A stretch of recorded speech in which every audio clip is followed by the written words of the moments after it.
Assalamualaikum warahmatullahi wabarakatuh. Kali ini kita akan membahas materi asuransi jiwa. Mohon disimak baik-baik ya. Apa itu asuransi jiwa?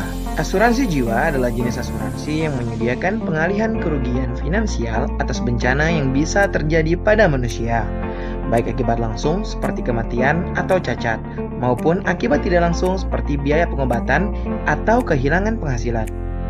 Nah, kali ini mari kita lihat apa fungsi dari asuransi jiwa.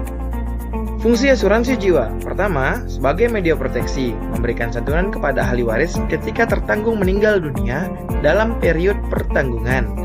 Yang kedua, sebagai media investasi, memberikan santunan kepada ahli waris atau pemegang polis ketika tertanggung tetap hidup sampai usia tertentu atau sampai akhir masa pertanggungan. Oke, selanjutnya kita membahas mengenai karakteristik asuransi jiwa. Masa pertanggungan asuransi jiwa umumnya lebih dari 1 tahun. Kemudian, objek pertanggungannya yaitu jiwa manusia dan fisik manusia itu sendiri. Adapun risiko yang ditanggung seperti kematian, cacat badan, biaya pengobatan, dan kehilangan pendapatan. Kali ini kita akan membahas mengenai jenis-jenis asuransi jiwa. Asuransi jiwa ada beberapa jenis. Yang pertama, asuransi jiwa berjangka. Asuransi jiwa berjangka atau term life insurance ini fungsinya untuk memberi proteksi kepada tertanggung dalam jangka waktu tertentu saja.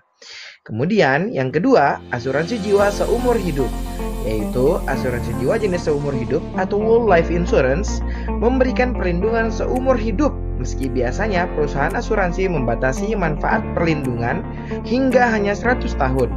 Kemudian, jenis asuransi jiwa dwiguna, di mana asuransi ini sesuai dengan namanya, yaitu asuransi yang memiliki 2 manfaat, yaitu sebagai asuransi jiwa berjangka sekaligus tabungan. Yang terakhir, yaitu asuransi jiwa unit link. Asuransi ini menggabungkan manfaat asuransi dengan investasi dan paling sering ditawarkan oleh agen asuransi.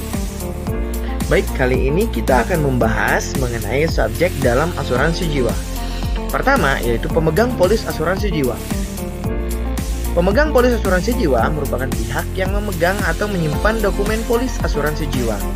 Kemudian yang kedua, tertanggung atau pihak yang jiwa atau kesehatannya ditanggung dan dilindungi oleh asuransi. Kemudian yang ketiga adalah ahli waris.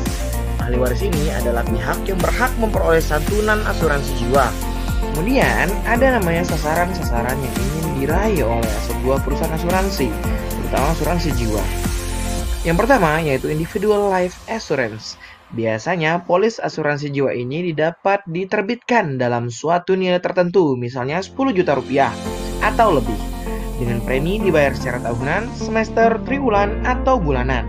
Yang kedua, group life assurance adalah asuransi jiwa yang biasanya dikeluarkan tanpa ada pemeriksaan medis atas suatu kelompok orang-orang di bawah satu polis induk, di mana masing-masing kelompok menerima sertifikat partisipasi. Yang ketiga, industrial life assurance. Premi ini umumnya dibayar mingguan dan dibayarkan di rumah pemilik polis kepada agen asuransi jiwa. Baik, itu tadi sekilas materi mengenai asuransi jiwa. Semoga bermanfaat ya. Jangan lupa selalu jaga jarak dan selalu jaga kesehatan. Wassalamualaikum warahmatullahi wabarakatuh.